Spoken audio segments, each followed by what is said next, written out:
Good morning students.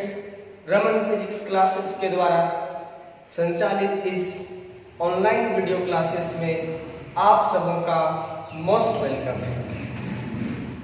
बच्चों, आज की क्लास में हम लोग कोई डिराइवेशन या कोई बड़ा सा न्यूमेरिकल्स पे चर्चा नहीं करेंगे। ये काम हम लोग पिछले क्लास में कर चुके हैं। पिछले क्लास में मैंने आपको न्यूमेरिकल्स बताया, इलेक्ट्रिक फील्ड इंटेंसिटी और इलेक्ट्रिक पोटेंशियल से संबंधित कैसे सवाल को हम लोग बनाते हैं, ऑब्जेक्टिव कैसे सॉल्व करते हैं, ये सारी चर्चा हमने पिछले क्लास में किया था। आज के क्लास में हम आपको कुछ कॉन्सेप्ट सिखाना चाहते हैं, कुछ छोटी छोटी बातें सिखाना चाहते हैं जो आपके नोटबुक से ज्यादा इंपॉर्टेंट आपके दिमाग में अगर वो संचित हो जाए, अगर आपके दिमाग में वो स्टोर हो जाए, जमा हो जाए, तो शायद हम लोगों के अंडरस्टैंडिंग में, हम लोगों के फिजिक्स के समझदारी में चार चांद लग सकता है। इट मीन्स बहुत ही छोटा चीज है लेकिन बहुत ही इंपॉर्टेंट है। इसलिए आज हम डिस्कशन करेंगे उस कॉन्सेप्ट का और हम चाहेंगे कि आप उसे कॉपी में लिखेंगे ही लिखेंगे, लिख लेंगे उसको। That is not very important, but लिखने से ज्यादा महत्वपूर्ण है कि आप उसे याद रखेंगे, दिमाग में फिक्स कर देंगे, उसको नहीं भूलेंगे। ऐसा कॉन्सेप्ट पर हम लोग आज बातचीत करेंगे। मैं दो कॉन्सेप्ट बताना चाहता हूं। पहले मैं फर्स्ट कॉन्सेप्ट पर बातचीत करूंगा, फिर हम सेकंड कॉन्सेप्ट पर बातचीत करेंगे। ये कॉन्सेप्ट आपको समझ में आया या नहीं आया, तकलीफ हुई, ये सारी बातें आप मुझे पर्सनल व्हाट्सएप पर लिख करके जरूर भेजें। साथ ही साथ यह वीडियो क्लास, यह ऑनलाइन क्लास आपको कितना फायदा दे रहा है, यह बात कमेंट करके हमें जरूर बताएं। साथ ही साथ अगर आपको बहुत अच्छा लग रहा है तो सब्सक्राइब करें और लाइक बटन को दबाना ना भूलें, ताकि मेरे हौसले में थोड़ी सी और बढ़ोतरी हो और मैं आपको और ज्यादा से ज्यादा चीजों को बता सकूं, साधारण शब्दों में आपके बीच प्रस्तुत कर सकूं। पहला कॉन्सेप्ट पर आते हैं बच्चों। मैंने बोर्ड पर हेडिंग लिख रखा है कॉन्सेप्ट। मैं इस छोटा सा कॉन्सेप्ट का पीडीएफ लिखना उचित नहीं समझता हूं, इसलिए आप इसे स्क्रीनशॉट लेकर के अपने नोटबुक में लिख लेंगे, ऐसा मुझे आपसे पूरा उम्मीद है। कॉन्सेप्ट में बच्चों मैंने पहले चर्चा किया इलेक्ट्रिक फील्ड इंटेंसिटी का, इलेक्ट्रिक फील्ड इंटेंसिटी का, और साथ ही साथ उसके बगल में मैं चर्चा कर रहा हूं इलेक्ट्रिक पोटेंशियल का, इलेक्ट्रिक पोटेंशियल का। जरूर दोनों में खास समानता है, दोनों के बीच में जरूर कोई गहरा रिश्ता है, तभी इस पर हम लोग आज बहस कर रहे हैं, तभी हम लोग इस पर आज चर्चा कर रहे हैं। मैंने एक पॉइंट चार्ज लिया प्लस क्यू, मैंने पॉइंट चार्ज लिया प्लस क्यू, और यहां से कुछ दूरी पर आर डिस्टेंस पर मैंने एक पॉइंट कंसीडर किया P। यहां कोई चार्ज नहीं है बच्चों, यहां केवल एक पॉइंट है। फिर मैंने उसके जस्ट नीचे एक दूसरा सोर्स चार्ज लिया, आप इसे कह सकते हैं source electric charge, source electric charge. फर्क है बच्चों कि एक में पॉजिटिव चार्ज है और एक में नेगेटिव चार्ज है, एक प्लस चार्ज है और एक माइनस चार्ज है। प्लस चार्ज के चलते P पॉइंट पर हम लोग पहले से पढ़ चुके हैं। जब हम लोग का ऑफलाइन क्लास चल रहा था उस समय हम लोग पढ़ चुके हैं कि यहाँ पर इंटेंसिटी होता है KQ/R²। KQ/R²। नेगेटिव चार्ज है, उसके चलते भी मैंने इलेक्ट्रिक फील्ड इंटेंसिटी लिखा KQ/R²। अब ये दोनों फार्मूला को देखकर आपके मन में एक सवाल आ रहा होगा।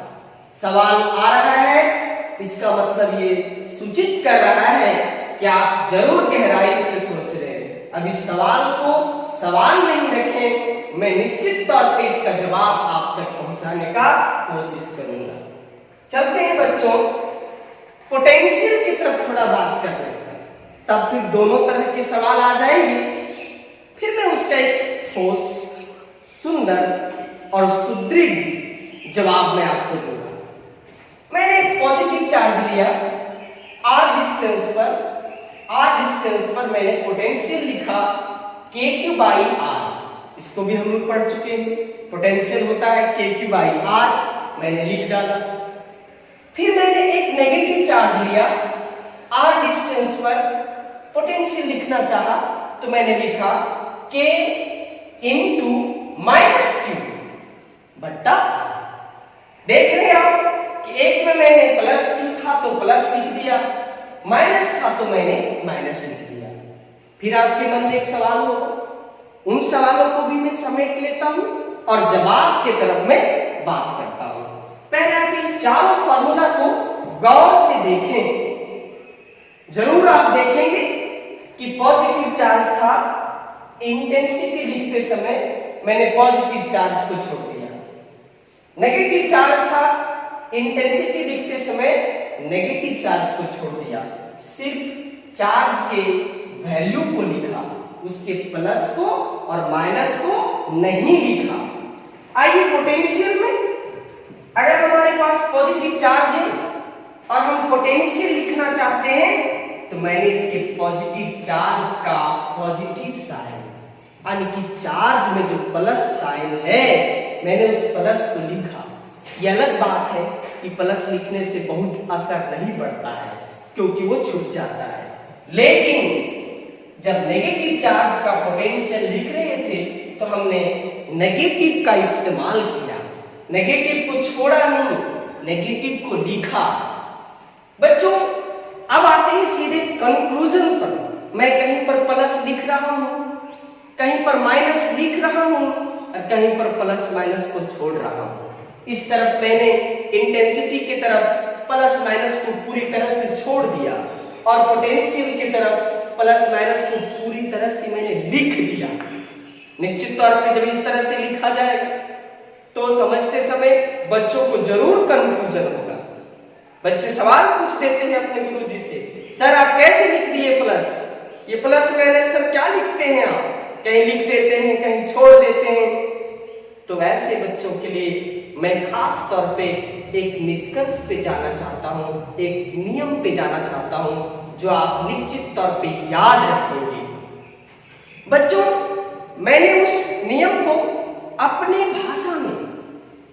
भाषा में सरल शब्दों में तोड़ मरोड़ कर लिखा हूं जो आपको जरूर समझ में आएगा। बच्चों कहा जाता है ये वाला समस्या पूरे फिजिक्स में बहुत जगह पर आएगा, लेकिन आज आप नियम पढ़ लेंगे तो सारी समस्याओं को यूं ही खत्म कर देंगे। आइए उस नियम को समझते हैं। रूल्स, जस्ट इसके नीचे मैंने रूल्स लिखा, नियम लिख दिया, उस नियम को आप समझे।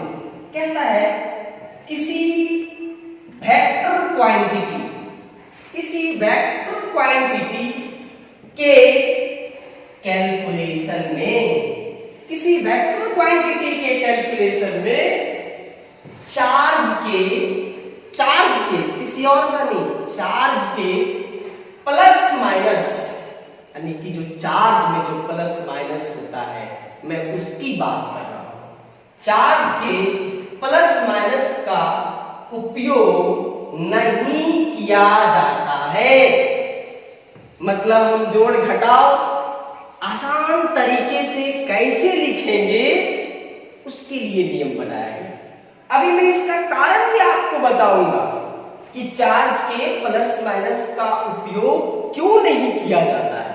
पहले तो आप जान लें कि किसी वेक्टर क्वांटिटी के कैलकुलेशन में, मतलब जब भी हम किसी वेक्टर का जोड़ घटाव करेंगे तो उसमें चार्ज के प्लस माइनस का प्रयोग नहीं किया जाता है। उसको छोड़ के हम लोग केवल चार्ज के वैल्यू को लिखते हैं, उसके प्लस और माइनस को नहीं लिखते हैं, उसको छोड़ देते हैं। दूसरा नियम, किसी भी स्केलर क्वांटिटी, अब स्केलर के ढेर सारे उदाहरण हैं, तो किसी स्केलर क्वांटिटी के कैलकुलेशन में चार्ज के प्लस माइनस का उपयोग किया जाता है। मीन्स जब हम स्केलर का जोड़ घटाव करेंगे तो उसमें चार्ज के प्लस माइनस को नहीं छोड़ेंगे। चार्ज अगर प्लस है तो प्लस के साथ बैठाएंगे फॉर्मूला में, माइनस है तो माइनस के साथ बैठाएंगे, वहां पर उसे मुझे नहीं छोड़ना है। अब आप बच्चे, आपके मन में सवाल होंगे कि सर वेक्टर के कैलकुलेशन में चार्ज के प्लस माइनस को क्यों छोड़ देते हैं और स्केलर के कैलकुलेशन में चार्ज के प्लस माइनस को क्यों लेते हैं। तो बच्चे मैं आपको बता दूं कि वेक्टर में डायरेक्शन होता है और जब हम किसी वेक्टर को लिखते हैं तो चार्ज में जो प्लस और माइनस है उसके चलते अट्रैक्शन और रिपल्सन का एरो का इस्तेमाल करते हैं, जिसकी वजह से प्लस और माइनस का प्रयोग डायरेक्शन के रूप में किया जाता है। लेकिन जब मैग्नीट्यूड की बारी आती है तो हम लोग उसके प्लस माइनस को छोड़ देते हैं। लेकिन स्केलर में ऐसा कोई डायरेक्शन नहीं होता, उसका नेगेटिव मैग्नीट्यूड भी होता, पॉजिटिव मैग्नीट्यूड भी होता, जैसा भी होता उसके प्लस माइनस को हम लोग उसके फॉर्मूला में ही डाल देते हैं। मींस उसके प्लस माइनस को छोड़ते नहीं है। अब इस नियम के तहत इस एग्जाम्पल को हम लोग समझते हैं। जैसा कि हम आपको पहले बता चुके हैं, इलेक्ट्रिक फील्ड इंटेंसिटी एक वेक्टर क्वांटिटी है, एक वेक्टर क्वांटिटी है। इसलिए मैंने जब इसको लिखना शुरू किया तो चार्ज में प्लस था, मैंने प्लस को छोड़ दिया। चार्ज में माइनस था, फार्मूला में चार्ज के माइनस को छोड़ दिया, सिर्फ उसके वैल्यू को लिखा, सिर्फ उसके मैग्नीट्यूड को लिखा। अगर हम प्लस माइनस की बात करें तो यहाँ डायरेक्शन को दिखाने में प्लस माइनस का हम प्रयोग करेंगे, जो कि मुझे अभी डायरेक्शन लिखना नहीं है क्योंकि हम लोग अभी मैग्नीट्यूड की बात कर रहे हैं। चले पोटेंशियल की तरफ। पोटेंशियल एक स्केलर क्वांटिटी है और स्केलर के कैलकुलेशन में अभी मैंने आपको बताया कि स्केलर में चार्ज के प्लस माइनस को छोड़ना नहीं है, गलती से भी नहीं छोड़ना है, उसे लिखना है। इसलिए बच्चों चार्ज में प्लस था तो मैंने प्लस लिख दिया फार्मूला में, चार्ज में माइनस था तो फार्मूला में हमने माइनस लिख दिया। दैट मीन्स प्लस माइनस को लेना है, छोड़ना नहीं है। अब मैं आपको एक खास तौर पे एडवाइस देता हूं, ट्रिक्स के तौर पे। जब भी हम लोग इलेक्ट्रोस्टैट्स में किसी क्वांटिटी को सॉल्व करेंगे तो सबसे पहले ये पहचानेंगे, सबसे पहले ये पहचानेंगे कि क्वांटिटी कैसा है, स्केलर है या वेक्टर है। क्योंकि अगर आप नहीं पहचानोगे तो यह मिस्टेक आपसे हो ही जाएगा। इसलिए पहले पहचानेंगे कि क्वांटिटी क्या है, वह स्केलर है या वेक्टर है। आपको याद होगा जब हम कूलॉम्स लॉ में फोर्स पढ़ा रहे थे दो चार्ज के बीच में, K Q1 Q2 by R square, F बराबर K Q1 Q2 by R square. तो मैंने वहां पर Q1 का प्लस और Q2 का प्लस जोड़ घटाव करते समय नहीं लिखा करता था, छोड़ देते थे। क्यों छोड़ देते थे? क्योंकि फोर्स एक वेक्टर क्वांटिटी है और वेक्टर के सॉल्यूशन करते समय चार्ज के प्लस माइनस का प्रयोग नहीं किया जाता है। अब बारी है पोटेंशियल का। पोटेंशियल स्केलर है तो आप गलती से भी प्लस माइनस नहीं छोड़ेंगे। अगर चार्ज प्लस में दिया है तो आप उसे प्लस जरूर लिखेंगे। चार्ज अगर माइनस में दिया है तो चार्ज को जरूर माइनस में लिखेंगे। हो सकता है आगे चलकर आपको पोटेंशियल एनर्जी पढ़ना है, सिलेबस में आगे आएगा। तो पोटेंशियल एनर्जी एक स्केलर क्वांटिटी है, इलेक्ट्रिक पोटेंशियल एनर्जी एक स्केलर क्वांटिटी है। उसके जोड़ घटाव में हम प्लस माइनस का प्रयोग करेंगे, वहां नहीं छोड़ेंगे, क्योंकि स्केलर के लिए नियम है कि प्लस माइनस को लेना है और वेक्टर के लिए नियम है कि कैलकुलेशन के समय, नॉट इन होल सॉल्यूशन, पूरे सॉल्यूशन में नहीं, जोड़ घटाव करते समय वेक्टर के साथ जो बातें होती है उसमें चार्ज के प्लस माइनस को छोड़ दिया जाता है और स्केलर के जोड़ घटाव के समय चार्ज के प्लस माइनस को लिया जाता है। तो मुझे उम्मीद है बच्चों कि आप इसका स्क्रीनशॉट लेकर कॉपी में जरूर लिखेंगे और आप सोचेंगे कि सर ने आज की क्लास में क्या बताया। और अगर इसके बावजूद भी आपको कोई समस्या हो तो आप पर्सनली कांटेक्ट करके उस प्रॉब्लम को जरूर सॉल्व करेंगे, ऐसा मुझे आपसे आशा है और उम्मीद है। इसलिए बच्चों आज की क्लास में मैं इसी बात को रखता हूं। इसके आगे का जो कॉन्सेप्ट है बच्चों मैं आपको अगले क्लास में दूंगा, क्योंकि लंबा समय हो जाने से मुझे मालूम है कि आप सबों को पढ़ने में थोड़ी सी तकलीफ होती है, क्योंकि अभी आप सुदूरवर्ती क्षेत्र में हैं और वहां कितनी समस्याएं हैं ये मुझे बताने की आवश्यकता नहीं, मैं खुद उसको समझ पा रहा हूं। इसलिए आप धीरे धीरे सतत प्रयास के तहत पढ़ते चलें। आप हमेशा ये नहीं सोचें कि एक ही दिन पढ़ लेना है, लेकिन ये भी नहीं सोचें कि आज नहीं पढ़ेंगे तो चलेगा। आपको हर एक दिन छोटे छोटे प्रयासों के तहत अपने टोकरी को भरते चलना है, बूंद बूंद को जमा करते चलना है। निश्चित तौर पर इससे घड़ा भरेगी। धन्यवाद।